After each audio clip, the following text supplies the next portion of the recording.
पाठवणी करायचं विसरलास का काय? राजू लय भूक लागली, आज मस्तपैकी भाकऱ्या टाक. हा तुळजा पिठलं बनव, आज मस्तपैकी पिठलं भाकरी खाऊ आहे ना.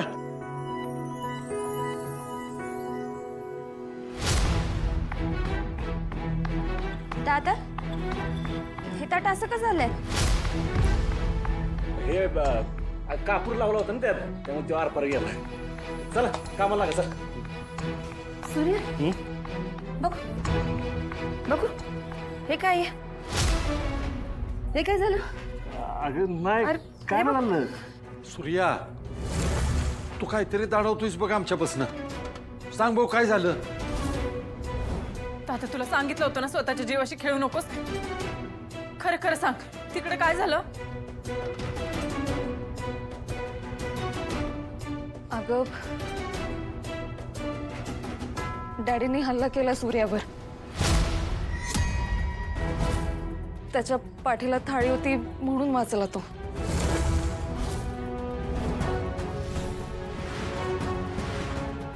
काय?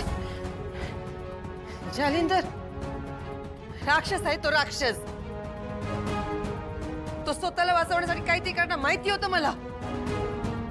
पण सूर्य तो तुझ्यावर हल्ला करेल असं नव्हतं वाटलं मला. हे बघ सूर्य, हे समजा जाऊ दे. आता हे वाढूया नको आपण. हा इशयच नको ना आपल्याला. हे बघ तुझ्या जीवाला काय झालं ना. काय करू मम्मी? चालणार त्याच्या मारे करायला असं सोडून देऊ? नाही, देवाला सुद्धा जालिंदर जिंकलेलं नकोय म्हणून एवढा वार होऊन सुद्धा मला काय झालेलं नाही. जो काही योगायोग वाटतो का तुला? हा तुमच्या प्रेमामुळे आणि तुमच्या आशीर्वादामुळे मला काय होणार नाही. असल्या कित्येक हाल्यांना मी वाचीन, खात्री आहे मला. तुम्ही नका काळजी करू. सूर्या यांची काळजी चुकीची नाहीये रे. अगं वय कळतंय मला, तुम्ही काळजी करून काय होणार आहे का? गणपती बाप्पानं माझा जीव वाचवलाय, त्याचा कौल आपल्याच बाजूने. तू सगळं चांगलं करणार. हा नका काळजी करू, सगळं चांगलं होणार. तुम्ही चला कामाला लागा. अरे भूक लागली राव मला. चला चला चला. सूर्या आई तुला काय झालं तर कशी जगून लेकरं मी? माझ्या उरलेल्या आयुष्यात तरी मला माझ्या लेकरांचं प्रेम लाभू दे. तुझ्यावर माया करायचं भाग्य लागू दे लेकरं मला. अगं तेजू उठ, काय करतेस हे? अगं ओल्या बाळंतीने असं पाण्यात काम करून ये ना. राजू बाळांजवळ बसती म्हणाली म्हणून मग हे हाताला लागलं आणि करायला घेतलं. हा सई, मला ना सतत बसून बसून आणि झोपून झोपून खरंच कंटाळा येतो ग. काय बी असू दे, तू सोड, मी बघते हे समज. उठ म्हणते ना. अगं तुझ्या बाळणपणात मला लई तुझी सेवा करायची होती, पण जमलंच नाही. आता करू दे. उठ उठ. हाय अगं राहू दे बरं, मी करते. आणि असं तू आल्यापासून तुझा ना खरंच खूप आधार वाटतो ग सगळ्यांना. तुला काहीच करायची गरज नाही. तू नुसती घरात असलीस ना तरी खूप धीर मिळतो आम्हाला. अगं पण राहू दे, चल. अक्का आई हे बघ, हे बघ काय डॅडी नाटक केलं ना, त्याचा व्हिडिओ आलाय. हे बघ. राजू बंद कर हा फोन. या माणसाचा नुसता चेहरा जरी बघितला तरी डोक्यात सनक जाते माझ्या.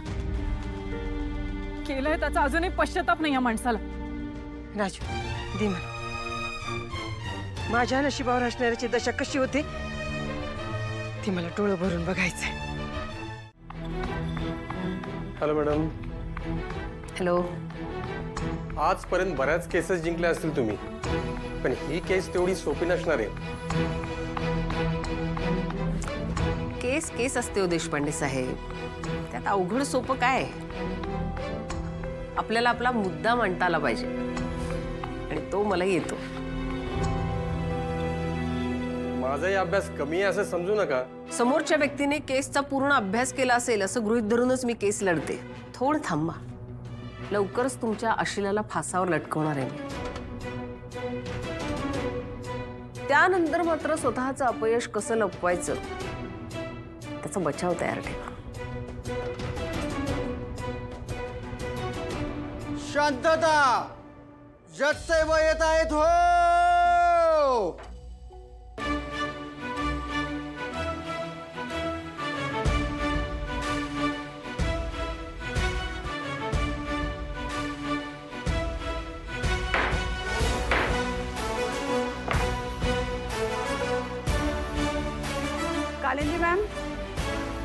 प्रोसीड. येस युअर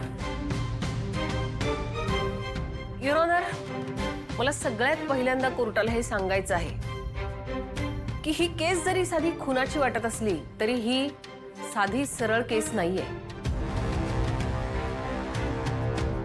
ही एक खुनांची महागाथा आहे. अनेक लोक सत्तेसाठी, स्वार्थासाठी अशा प्रकारचे खून पाडतात आणि ते दाबतात. या प्रकारच्या खुनांची ही महामालिका आहे.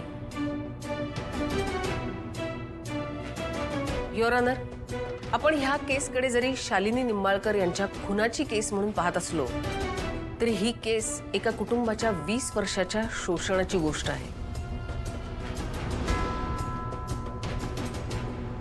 एखाद्या माणसाच्या अघोरी महत्वाकांक्षेमुळे एखाद्याचं कसं कुटुंबाचं कुटुंब उद्ध्वस्त होऊ शकतं याचं ही केस म्हणजे जिवंत उदाहरण आहे.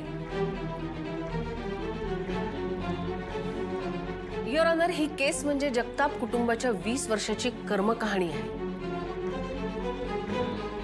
ह्या माणसामुळे जगताप कुटुंबाने खूप सोसले, भोगले, खूप दुःखातून गेले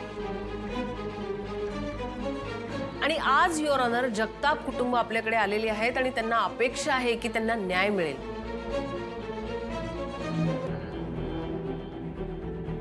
मला खात्री आहे युअर ऑनर, आपली न्याय व्यवस्था जगताप कुटुंबाला योग्य न्याय देईलच. पण या नराधमाला योग्य ते शासनही मिळेल.